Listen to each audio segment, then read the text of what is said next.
जय गुरु। उपस्थित समस्त को मोर रानंदित जय गुरु। वंदे पुरुषोत्तम परम प्रेममय परम दयाल श्री श्री ठाकुर श्रीचरण रे मोर कोटि कोटि प्रणाम।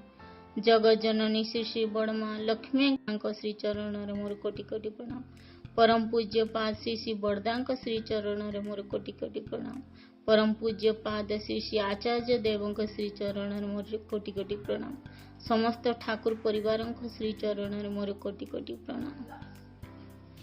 परम प्रेममय परम दयाल श्री श्री ठाकुर अनुकूल चंद्र श्रीमुख निश्रित नारी नीति ग्रंथ पाठ ओडिया अनुवाद। भाव भाषा व कर्म।